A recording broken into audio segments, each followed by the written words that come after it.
Tiago capítulo 4, a partir do versículo 1.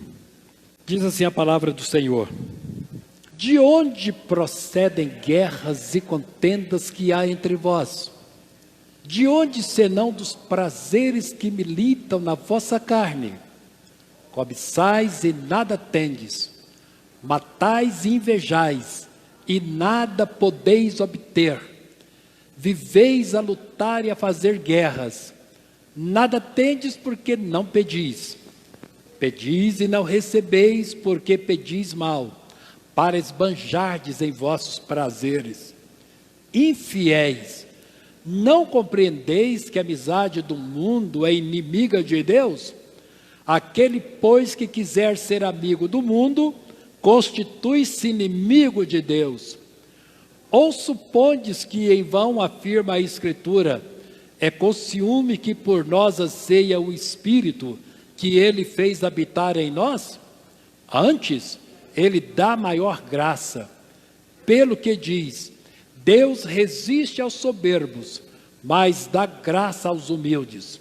Sujeitai-vos, portanto, a Deus, mas resisti ao diabo, e ele fugirá de vós. Chegai-vos a Deus, e ele se achegará a vós outros. Purificai as mãos, pecadores, e vós que sois de ânimo dobre, limpai o coração.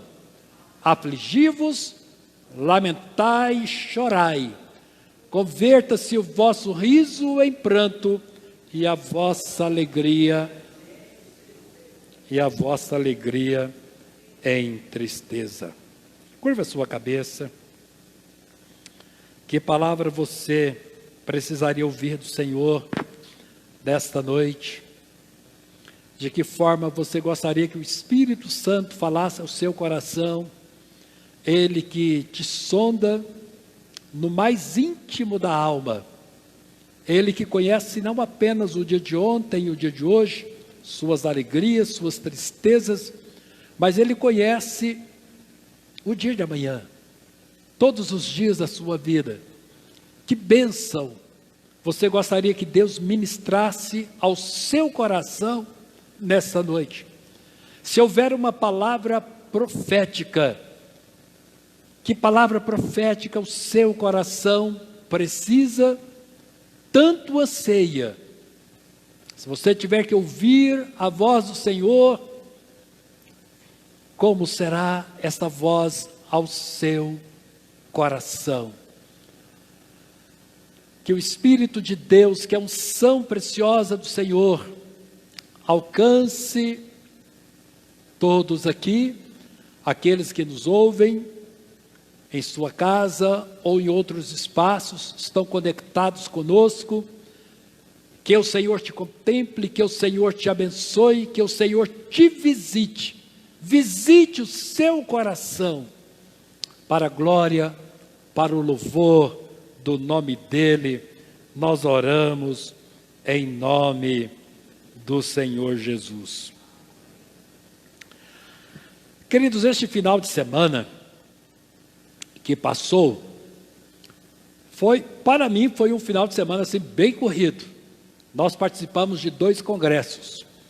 Participamos de um congresso em Anápolis, na sexta e sábado de todos, pela manhã, tarde e à noite, e congresso dos nossos jovens.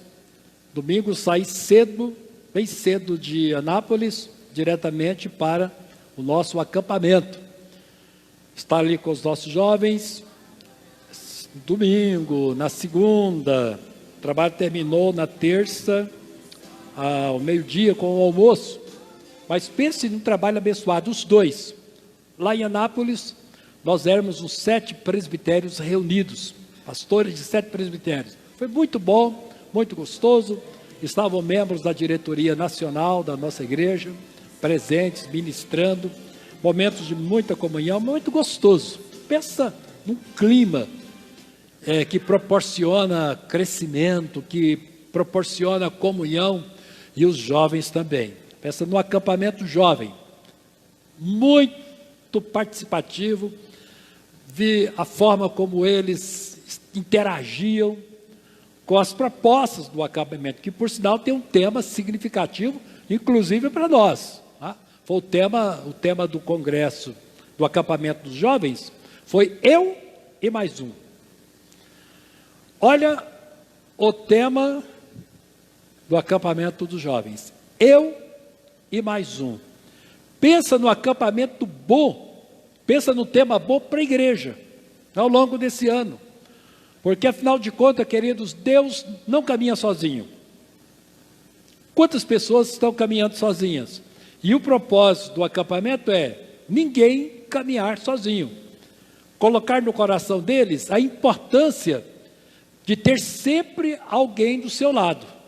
Seja uma pessoa mais madura, para dar direcionamento na vida, inspiração e abrir oportunidades de crescimento, seja uma pessoa menos madura, para que ela possa influenciar essa pessoa menos madura na vida, que tem mais dificuldades.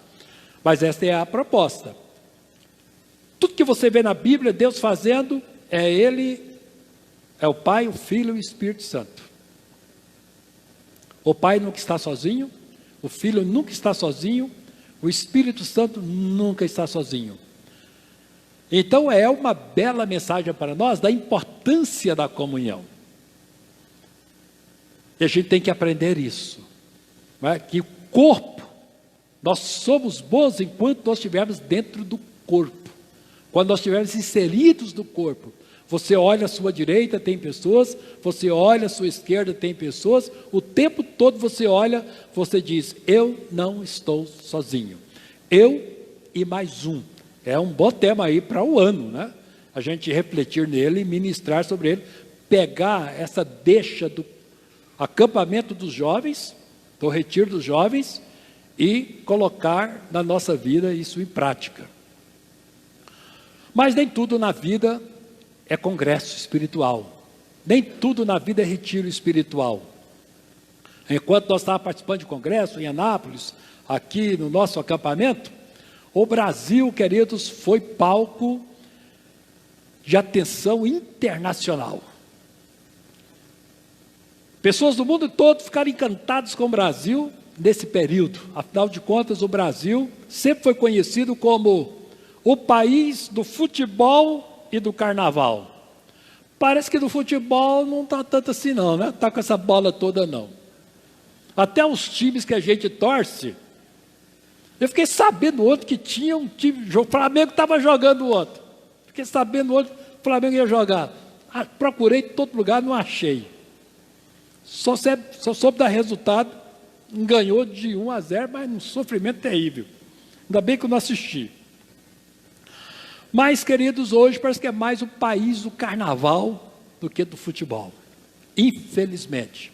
Acho que essa é uma nódoa, essa é uma mancha, esse é um estigma, é uma maldição que precisa ser quebrado no nosso país. Brasil, o país do carnaval. Quem quiser carnaval, é só pensar no Brasil. Mas sabe, queridos, o autor do texto, não apareceu todo ali não, né? A parte lá de cima, o versículo 1, não está aparecendo, né? É o celular, tá certo, é o meu celular. Quando a gente nota esse texto aqui, queridos, pelo menos os primeiros versículos desse texto, você vai falar aí, começa com a palavra guerra, contenda, prazeres, e é uma milícia, né? Eles militam, é uma guerra, é uma contenda por causa dos prazeres. Esta guerra e essa contenda é por causa dos prazeres. Aí vem, versículo 2, a cobiça,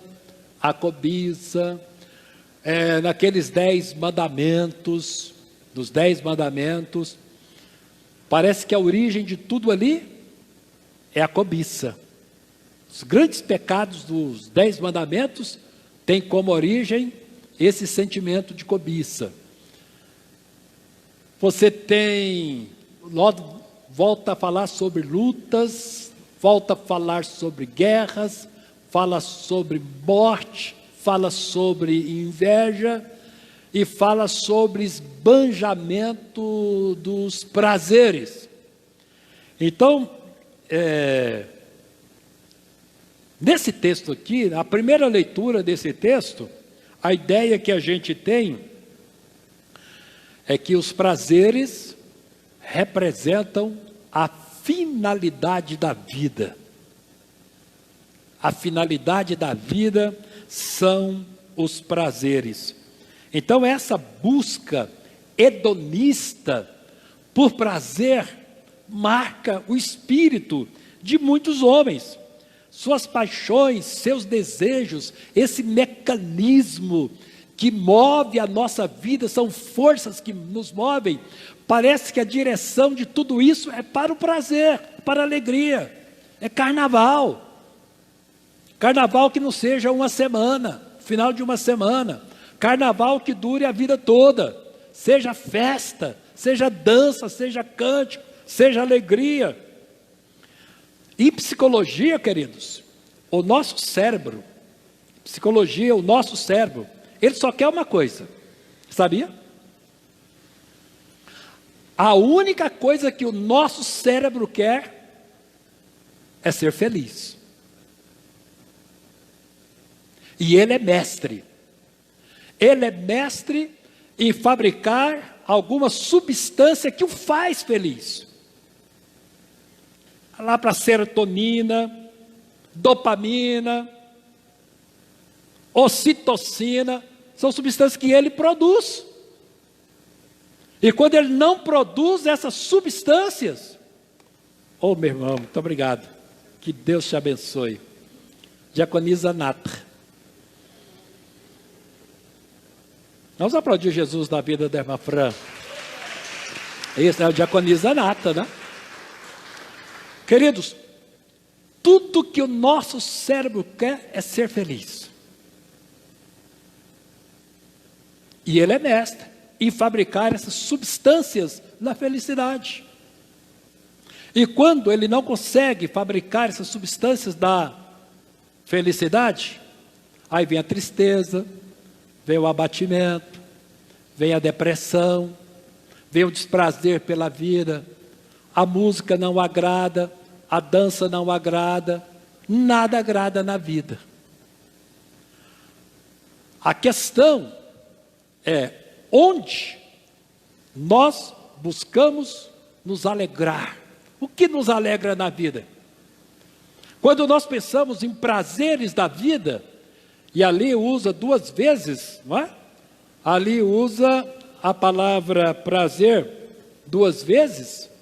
Está aqui prazeres no plural e prazeres aqui, duas vezes. Mas prazeres, queridos, é uma palavra mágica. O que nós queremos é que o nosso jardim da infância nunca termine. Lá você só tem diversão. O que nós queremos é um parque infantil que nos acompanhe a vida toda. Nós queremos ser felizes. Eu tenho o direito de ser feliz. Eu quero ser feliz. Haja endorfina para a gente ser feliz. Haja ocitocina para a gente ser feliz. Haja dopamina para a gente ser feliz. O cérebro se vire para fabricar essas substâncias que nos dão prazer na vida. Quanto custa as nossas horas de alegria? Quanto custa as nossas horas de prazer? Isso infere no nosso comportamento cristão. Essa busca desenfreada, essa luta titânica por prazer, esta guerra que se trava dentro da nossa alma, no nosso coração, eu quero ser feliz. Implica na negociação dos nossos princípios, implica na negociação dos nossos valores. Quando se pensa em prazer, queridos, uma das palavras que vem ao nosso lado, à nossa mente, é liberdade. Eu quero ser livre. Eu preciso ser livre. Eu preciso quebrar algemas. Eu preciso romper com estigmas, com religiosidade, com padrões de comportamento. Eu tenho que romper, porque eu sou uma pessoa infeliz. Eu me sinto engessada na vida e eu tenho que arrebentar esse gesso e viver a vida, viver a minha liberdade. Eu sei que a filosofia que prevaleceu nesse final de semana, e continua prevalecendo, né? Carnaval não acaba. Antes era sexta, sábado, domingo, terminava terça, quarta-feira, era conhecido como quarta-feira de cinza, o dia de todo mundo ficar arrependido, com cara de Madalena arrependida, e contrita, pedindo perdão, sabe, e sonhando com o carnaval do ano seguinte. Não é isso? Não é isso? Meus queridos, filosofia de liberdade desse povo é liberdade plena, é liberdade total. Porque o que faz esse povo feliz? O que faz esse povo feliz? Drogas, sexo, prazer. Drogas, sexo e prazer. Drogas, sexo e prazer. É isso que eles querem. É o mundo de felicidade deles. E tem no peito um grito de liberdade. Eu preciso ser livre para viver este mundo. Eu quero ser livre para escolher tudo na vida que eu quero. Eu mereço ter tudo o que eu quero e posso fazer tudo o que eu desejo e ninguém tem nada a ver com isso. Por isso eu não quero me sujeitar à autoridade de ninguém, não quero sujeitar a regras, não quero me sujeitar à orientação de ninguém, não quero estar debaixo do policiamento de nenhuma autoridade, seja doméstica, seja da igreja religiosa, seja de quem for. Eu não quero estar debaixo da vigilância de ninguém, eu quero ser livre. Meus queridos, e aí o mundo diz: viva a vida é sua. Viva a vida, siga o seu caminho, siga o seu caminho. Você está em casa, não importa se o que você fizer para ser feliz, se isso vai te machucar, se isso vai te ferir, se isso vai levar você a pagar um preço que você vai arrepender pelo resto da vida, não importa as consequências, vá viver a sua vida e vá ser feliz. E aí o mundo diz: está vendo esse corpinho que você tem? Está vendo? Olha para o seu corpinho, olha diante do espelho, olha que coisa linda. Esse corpinho que você tem, só tem valor aqui. A hora que você morrer, ele vai ser sepultado, acabou tudo. As suas oportunidades acabaram, de repente, o que você podia fazer, você não fez. Seja feliz. Meus queridos, quando a gente lê Tiago, e esse pessoal cria guerra, cria contenda, é uma luta, é uma batalha sem fim, mas tudo que eles querem, a filosofia é esbanjamento dos seus prazeres. Mas que prazeres são esses? O que te faz feliz da vida? O que te faz sorrir da vida? O que te leva a dizer: eu sou uma mulher realizada? Ou dizer: eu sou um homem realizado? O que leva você a dizer isso? Se o céu não é verdadeiro, se o inferno não é verdadeiro, se a Bíblia não é verdadeira, se tudo que nós ouvimos aqui é uma farsa, não perca o seu tempo. Seja feliz. Seja feliz. Mas, queridos, a gente daria uma pausa aqui, né? A gente daria uma pausa E nós perguntaríamos, calma aí. Quem são seus professores de vida? Em que escola você matriculou? Para dizer que a felicidade não tem preço, qualquer sacrifício vale, desde que você seja feliz. Sabe, irmãos, eu apenas imagino, quantos crentes, eu imagino são todos nominais, quero crer que são todos nominais. Se você quiser saber a base da fé, a base do relacionamento que eles têm com Deus, talvez esteja abaixo do mínimo. Mas eu imagino o número de crentes que foram, mas eles foram com todo vigor para esse mundo tenebroso.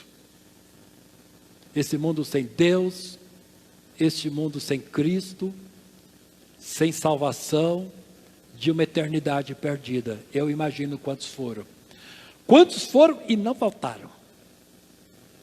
Quantos foram e arrependeram amargamente de terem ido? Foram esperando uma coisa e acharam outra. Eles conseguiram tudo menos ser felizes. Porque afinal de contas, você não pode achar a felicidade onde ela não está. Você vai procurar dia e noite. Procure em tudo e em todos os lugares. Você não vai achar a felicidade onde ela não está. É o lê do engano. É o lê do engano. Jesus diz que nós estamos no mundo, mas não somos do mundo. Evangelho de João, capítulo 17, Jesus faz uma oração e diz: Pai, não peço que os tire do mundo, mas que os livre do maligno. Quem vocês imaginam, que espírito nós imaginamos, queridos, reina nesse mundo de guerra, de contenda, essa milícia toda, não é? Em nome dessa palavrinha aqui que está no plural. Em nome de que essa guerra, essa batalha toda? Quem está por detrás disso? Apenas um programa, um evento? Ou nós temos, queridos, espíritos que estão agindo por detrás de tudo isso? Talvez a motivação não seja humana. É provável que essa motivação seja espiritual. E o que a gente tem por aí não é apenas desejos humanos, mas de repente você vai encontrar, você pode encontrar aí o diabo atrás dessas guerras, dessas contendas, desse anseio brutal por prazeres da vida. Talvez você não encontre apenas sonhos humanos, desejos humanos, motivações humanas, mas você pode encontrar motivações espirituais. Você vê Satanás, você vê uma legião de demônios agindo, demônios escravizando a mente, demônios escravizando a alma. Você vai ver o peso do inferno, o mundo alienado de Deus, o mundo distanciado de Deus. Você pode encontrar aqui todos os demônios. Você pode encontrar aqui todas essas corjas que vieram do inferno. Você não só vai encontrar ele, com certeza você não vai encontrar. Por isso Jesus orou em João 17, versículo 15. E quando ele ensina os discípulos a orar, em Mateus capítulo 6, versículo 13, Jesus disse: livra-nos do mal, livra-nos do maligno. Por quê, queridos? O maligno, o tempo todo nos está assediando, e a melhor proposta dele está escrita com essa palavrinha: prazeres, vida, alegria, felicidade. Ele olha para todos nós e diz assim: venha ser feliz, venha ser feliz. A alegria aqui é maior, a alegria aqui é mais exuberante, a alegria aqui é extravagante. Venha ser feliz conosco, venha ser feliz com a gente, venha ser feliz. Thomas Watson, ele era um puritano. Todo mundo sabe o que é puritano, né? Puritano é aquele grupo lá da Inglaterra, que para eles tudo na vida é pecado. Tudo é pecado. Inclusive sexo é pecado. Thomas Watson, ele disse que os navios só existem por causa das águas profundas. Se não existissem águas profundas, não existiriam navios. O único que fez navio no seco foi Noé. Longe de água. Foi Noé, foi o único. E deu certo, porque havia um direcionamento de Deus. Senão seria uma insanidade fazer um barco daquele tamanho no seco. Mas Watson, ele diz que os navios só existem porque tem águas profundas. E o problema não é o navio em cima das águas. O problema é quando as águas entram no navio. Ele diz assim: queridos, nós estamos no mundo. O problema não é o mundo que nós estamos. O problema é quando esse mundo inunda o nosso interior. Entendeu? O problema é quando o mundo entra em nosso interior. Quando o mundo nos inunda, como aconteceu com o Titanic, não sei se foi em razão daquela frase horrorosa que o capitão disse, que nem Deus afundaria aquele navio. Aquele navio, do ponto de vista da engenharia naval, era insubmergível. Qualquer navio poderia afundar, menos o Titanic. Ele foi feito para não afundar. E afundou. E o problema foi quando as águas entraram no Titanic. O nosso problema não é estar nesse mundo tenebroso.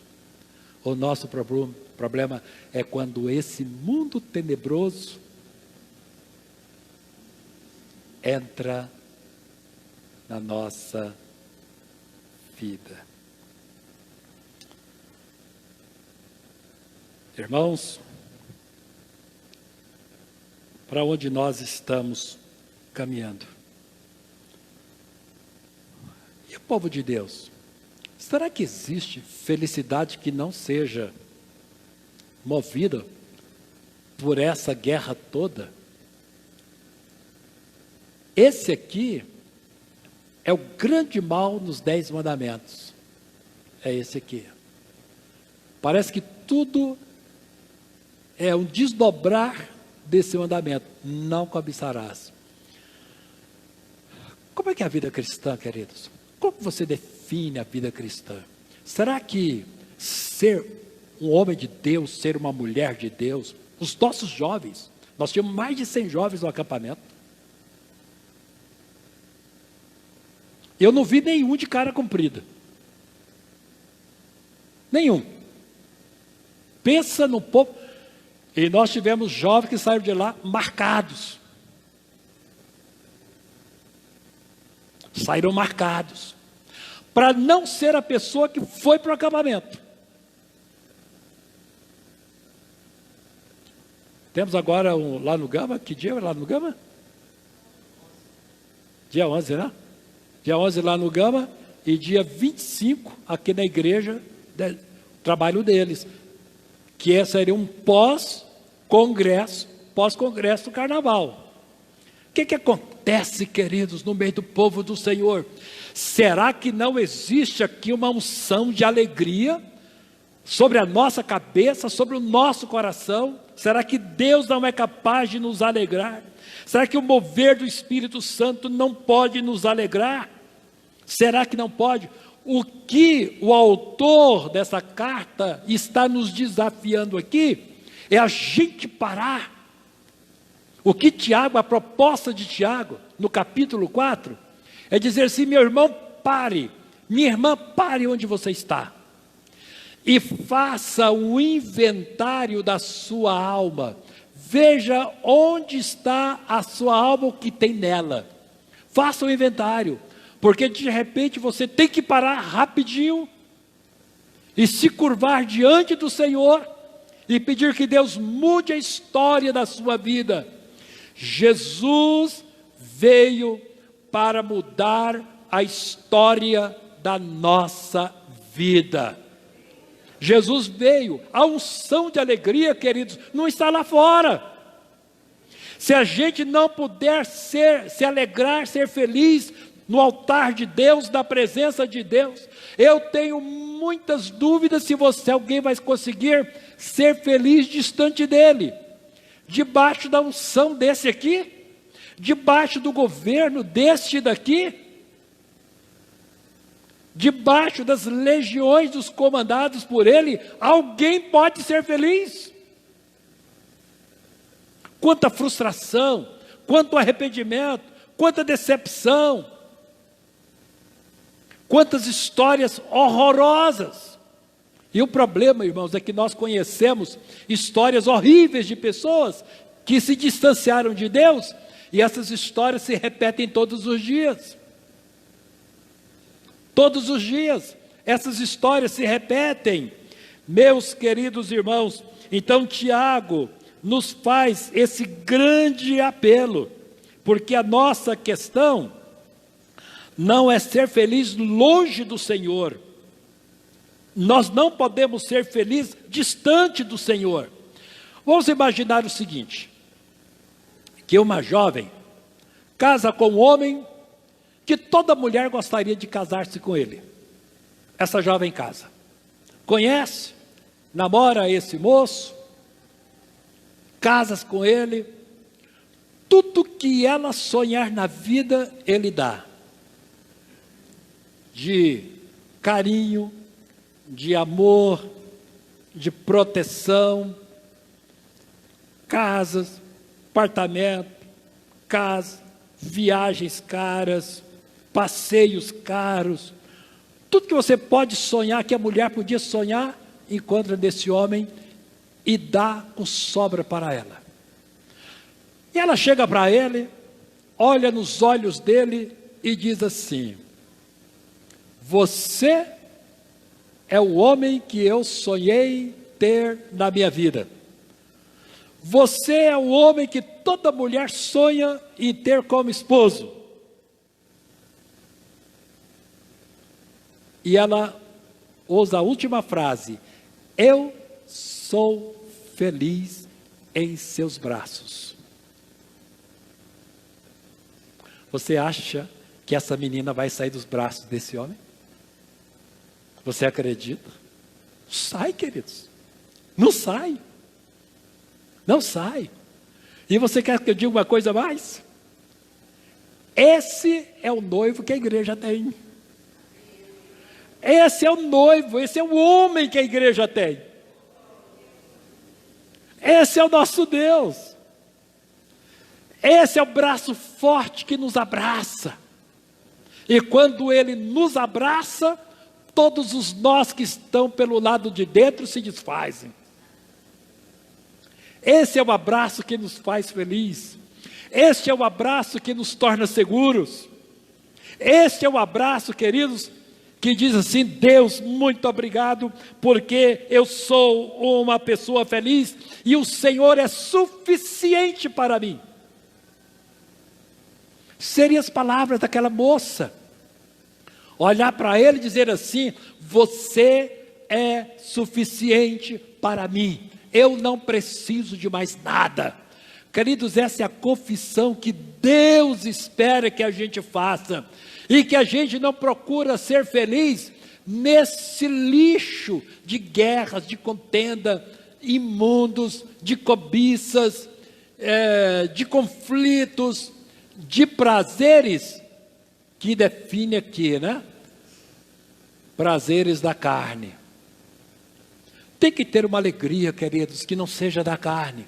Tem que ter uma unção para mover na nossa vida que não seja da carne.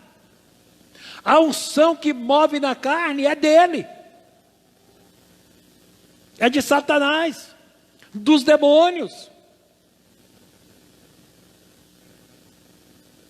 do inferno. Sobre a nossa cabeça precisa estar a unção de Deus. A unção de Deus, para que a gente chegue para Deus e possa dizer: Senhor, Tu és suficiente para mim. Diferente lá de cima, queridos, diferente lá de cima, desse universo aqui de cima, olha esse universo aqui. E o segredo dele, essa palavrinha aqui, vamos falar juntas essa palavrinha? Diga, graça. Diga assim, graça. Ela parece repetida aqui. Agora fala essas duas aqui. Maior graça. Diga assim, Ele dá maior graça. Meus queridos, o mundo de felicidade, o mundo de vitória, o mundo de conquista, para o qual Deus nos chama, que vai fazer de você a mulher mais feliz deste mundo. Vai fazer de você o homem mais feliz deste mundo. Quando você chega diante dele, aparece duas vezes aqui também, né? Ele aparece duas vezes aqui. A palavra graça também aparece duas vezes aqui. Meus queridos, quando nós nos achegamos a Ele, Ele não dá graça, Ele dá maior graça. O que é isso, queridos? O que é isso? Sabe o que é a palavra graça? Vocês que estão aí nos assistindo, Deus te abençoe. Sabe o que é graça, queridos? Graça é como o ar que eu respiro. Eu não posso parar de respirar. Se eu respirar, a vida foi. Isso é graça na nossa vida. Porque são coisas que eu preciso no dia a dia, o tempo todo. Só Deus pode dar. E eu preciso o tempo todo de graça. Vou trabalhar um pouquinho essa palavra aqui, meus queridos irmãos. Só que esse tempo Ele dá mais graça ainda. O que é isso, mais graça ainda? Paulo escreve dizendo que nós precisamos crescer na graça. Como que é crescer na graça? Como essa questão de que Deus nos dá mais graça ainda? Você sabe qual é a doutrina da graça? A doutrina bíblica da graça? Qual é a doutrina bíblica? Dizer para os irmãos, eu recebi Jesus como meu Salvador. Aliás, o texto que me levou a me curvar diante de Deus, eu fui gerado no útero da minha mãe, todo mundo sabe disso. Fiquei lá 8 meses e caí fora. Não dei conta de ficar lá o 9º mês. Queria ver como é que era a vida aqui fora. Os 8 meses que eu fiquei no útero da minha mãe, eu ia para a igreja, eu ia para os cultos, para a reunião de oração. Nasci na igreja evangélica, cresci na igreja evangélica, vivi na igreja evangélica, mas a minha experiência com Jesus foi aos 18 anos de idade, quando eu decidi ler a Bíblia toda. A leitura da Bíblia aumenta a graça sobre a nossa vida, porque conhecimento, ela nos santifica. Você participar de uma reunião de oração aumenta a graça na sua vida. Comunhão com Deus, súplica, ministração sobre outros, aproximação de Deus, isso é graça. Jejum, você jejuar, É graça de Deus, aumenta a graça de Deus, as bênçãos sobre a sua vida. Nós não tiramos oferta aqui hoje não, né? Não tiramos oferta. Mas trazer a oferta e colocar no altar do Senhor, pegar o dízimo como primícias e colocar no altar do Senhor, ou fazer a transferência, que alguns preferem, para a conta bancária da igreja, quando você entrega, isto é graça, isto aumenta a graça. O favor de Deus sobre a sua vida. Quando nós amamos os nossos irmãos, vem alguém para falar mal do irmão, você repreende esse irmão. Não, se for para falar mal do irmão, acabou a nossa comunhão. Ou a gente abençoa, mas amaldiçoar não vamos. Isso é graça de Deus, isso aumenta a graça. Deus dá maior graça ainda, nessa aproximação nossa dEle. Então, isso tudo é graça.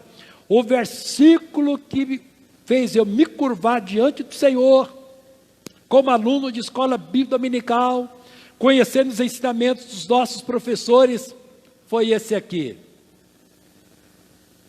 Versículo número 4. Infiéis, não compreendeis, não sabeis que a amizade do mundo é inimiga de Deus? A outra tradução diz, é inimizade contra Deus? Aquele, pois, que quiser ser amigo do mundo, constitui-se inimigo de Deus. A minha leitura, eu li a Bíblia toda, em menos de 9 meses. A Bíblia toda, em menos de 9 meses. E comecei pelo Novo Testamento, aqui, a minha leitura, quando chegou aqui, parou. Ele disse, hoje eu tomo uma decisão. E não foi na igreja, não. E não foi dentro de casa, não. Foi em frente à padaria que meu pai tinha na Avenida Bernardo Saião, lá na Vila Fama. Depois das 18 horas, encostado na parede, na calçada, com o pé na parede, sozinho lá, pensando em toda a leitura da Bíblia na minha mente, fervendo. Aquelas palavras estavam borbulhando. E eu parei a leitura aí. Assim, hoje eu entrego a minha vida para Jesus. Avenida Bernardo Saião, número 651. Depois das 18 horas. No Lusca-Fusca, já escurecendo. Entreguei a minha vida para Jesus. E a minha vida, e Deus mudou a minha história. Deus vem na nossa vida para mudar a nossa história de vida. Queridos, deixa eu dizer para você uma coisa, nessa palavrinha aqui. Deixa eu dizer uma coisa para você. A graça de Deus é o principal componente na nossa fé e na nossa salvação. A graça de Deus é o que diz assim, mesmo que você me rejeite, eu jamais rejeitarei a ti. Mesmo que você se esqueça de mim, eu jamais esquecerei de ti. Isto é graça.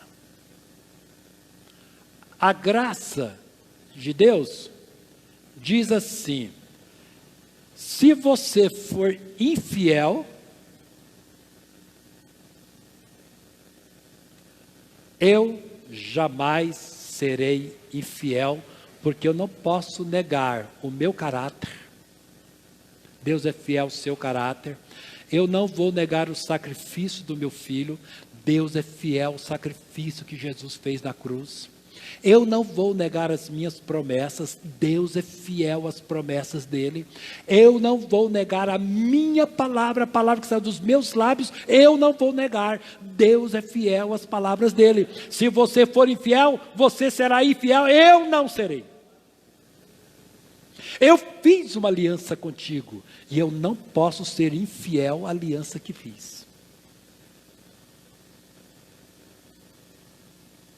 Isso é graça. Isso é graça.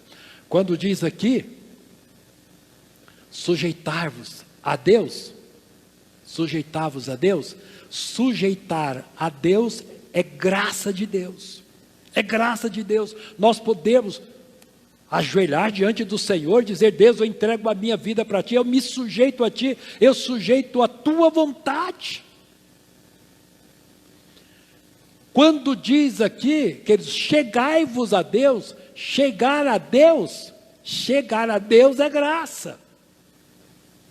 Chegar ao ser santo, sublime, onipotente, majestoso, governa sobre tudo, sobre todos, reina sobre o universo, Ele é soberano, extremamente santo. Chegar a Ele é graça de Deus, porque o mundo distancia dEle. Esse mundo daqui distancia dEle, não quer nada com Ele não. Agora, chegar a Deus e Ele se chegará a vós, isso é mais graça ainda, queridos. Eu me aproximar de Deus e Deus se aproximar de mim. Vamos ver quem corre mais? Fica em pé aí, filho, fica em pé aí. Abre os braços. Vamos ver quem corre mais. Nós vamos correr e vamos dar um abraço no outro. Vamos lá? Vamos ver quem corre mais. Eu corri mais. Correu mais, né? Então para aqui. Queridos, achegue-se a Deus e Ele se achegará a vós outros. Quando você corre para Deus, Deus corre para você de braço abaixo e Ele corre mais.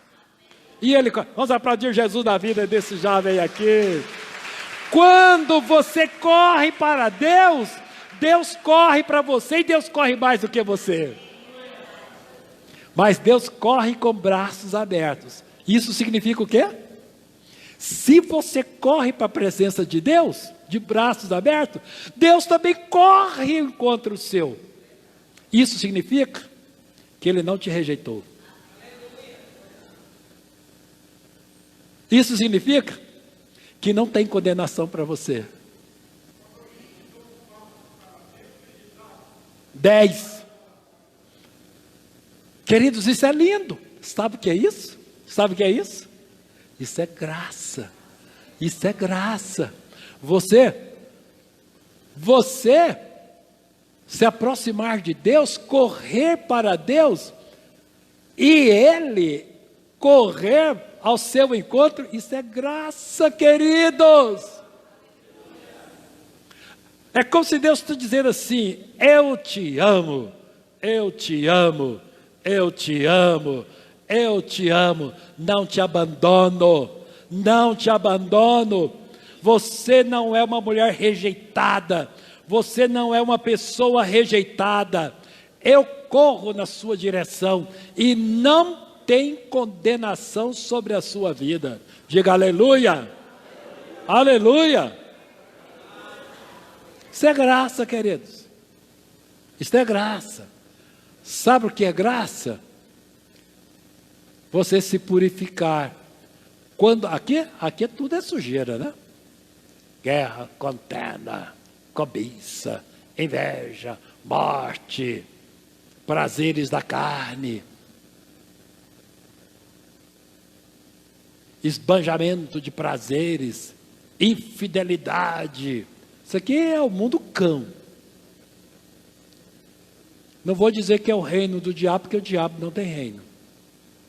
O diabo nunca teve e nunca terá reinado. Reino só tem o nosso Deus, Senhor Jesus. O diabo nunca teve e jamais terá. Meus queridos, nos purificarmos, purificar as nossas mãos, purificar a nossa vida, é graça de Deus. Confessar os nossos pecados, Jesus perdoar, isso é graça de Deus. Limpar o coração, ter o coração limpo, ter a mente limpa, ter a alma limpa, isso é graça de Deus, queridos. Bem-aventurados os limpos de coração. Qual é o resultado dessa bem-aventurança? Bem-aventurados os limpos de coração, porque eles verão a Deus. Eles verão a Deus. Imagina essa visão. Imagina uma visão de Deus. Isaías teve e quase morreu. Isaías teve uma visão de Deus e quase morreu. porque ultrapassava tudo o que a mente não consegue alcançar, de beleza, de glória, de resplendor.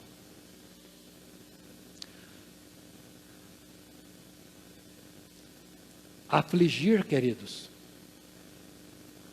é tudo o contrário, né? De prazeres, prazeres. Aqui é afligir. Você sabe que é graça de Deus. Você sabe que é graça de Deus. Alguém dobrar os joelhos, ver os seus pecados e dizer: Deus, me perdoe. Meu coração está tão frio, Senhor. Estou tão distante do teu altar. Há quanto tempo não choro na tua presença? Queridos, nós rimos muito. O povo de Deus conta muita piada. Ri muito. Mas às vezes a gente precisa rir menos e chorar um pouco na presença de Deus. Às vezes nós precisamos de um momento assim, embora o cérebro nosso diga: eu quero ser feliz, e haja ocitocina, e haja dopamina, e haja todas essas substâncias que ele produz. Às vezes, queridos, não é dopamina que a gente está precisando. Às vezes nós precisamos afligir o nosso coração na presença do Senhor, para a gente ser um crente melhor, um crente mais autêntico, ter um testemunho que convença as pessoas. A luz tem que brilhar. E às vezes a nossa luz está apagada porque a gente não consegue nos afligir, nós não lamentamos. A gente tem que ler um pouquinho mais Lamentações de Jeremias e aprender com Jeremias a nos lamentar na presença de Deus. Às vezes nós precisamos chorar na presença do Senhor, derramar as nossas lágrimas. Tem algumas coisas, queridos, que vão fugindo da igreja. Uma são as lágrimas. Eu não estou vendo mais o povo chorar na presença do Senhor, nas nossas reuniões de oração. E a outra são os dons espirituais. Para onde foram os dons espirituais? Tem uma placa bem grande aqui, ó, ao longo de todo o templo: Igreja Presbiteriana Renovada. Mas cadê os dons espirituais dessa igreja? Onde estão os profetas, as profetas do Senhor? Que colocam o dedo no nariz e falam assim: assim diz o Senhor. Assim diz o Senhor.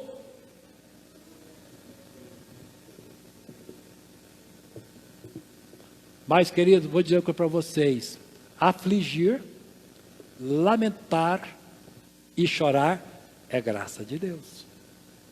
Você não consegue fazer nada disso sem a graça do Senhor. Por quê? Está tudo errado. Mas para mim está tudo bem. Por que está tudo bem se está tudo errado? Aqui, converter o riso em pranto. Você está dizendo: tem momentos, queridos, que não é momento para rir. Tem momento que é momento para chorar. E como o Brasil precisa das nossas lágrimas. Como o povo brasileiro precisa das nossas lágrimas. Como a nossa casa, a nossa família, os nossos parentes, nossos amigos precisam das nossas lágrimas. Mas não temos lágrimas nem para nós. Nossas lágrimas secaram. Mas, queridos, transformar alegria em tristeza, olha. Mas o que a psicologia diz? Que a única coisa que o nosso cérebro quer é ser feliz.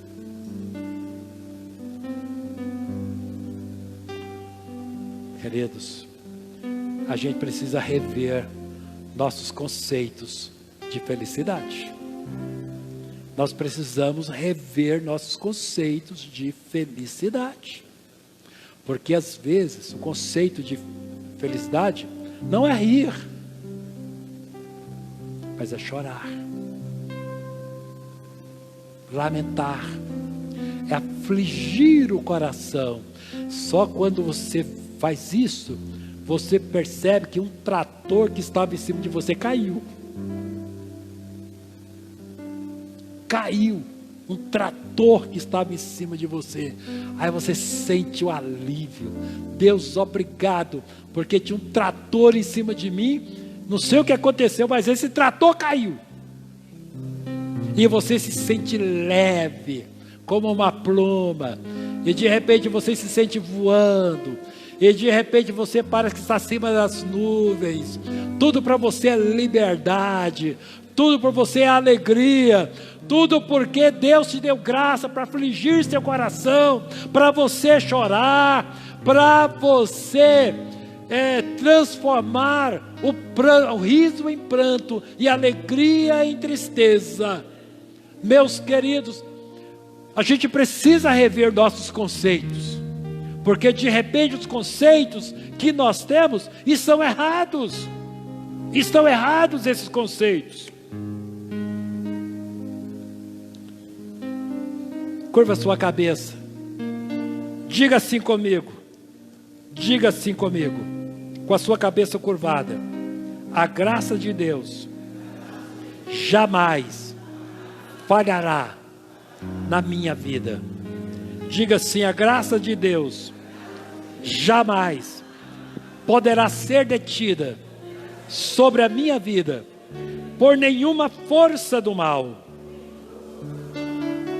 Diga assim comigo: a graça de Deus leva Deus a suprir todas as minhas necessidades.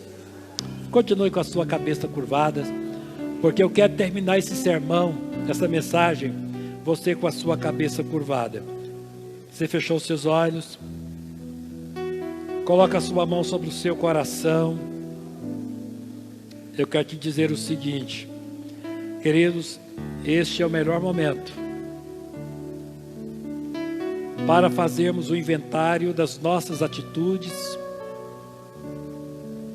dos nossos desejos, que movem o nosso comportamento. Esse é o melhor momento. Se não estamos caminhando debaixo da graça de Deus, mas nós estamos num mundo de guerra, este é o momento, queridos, que a gente precisa. Não queremos guerras nem contendas, não queremos prazeres que militam, não queremos esse mundo de cobiça, essa força do mal, não queremos essa inveja que mata, essa luta, essa guerra. Não queremos uma força que nos leva ao esbanjamento de prazeres que duram momentos curtos.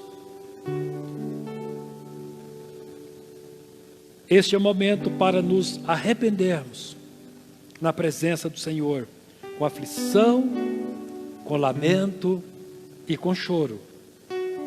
Este é o momento, queridos, que precisamos depender do Espírito Santo de Deus. Dependa do Espírito Santo de Deus. Que Ele não se afaste, que Ele te encha, que Ele domine a sua vida, que Ele domine todo o seu ser. Este é o momento para experimentarmos a graça de Deus, fluindo em nosso coração, fluindo a nossa alma, nos restaurando. Você pode colocar suas mãos assim, ó, como se você estivesse abraçando você mesmo. Você pode colocar suas mãos assim. Dê uma apertadinha aí, para você sentir a força dos seus braços. E se esse abraço for de Deus? E se esse abraço for de Deus? E se esse abraço for do Espírito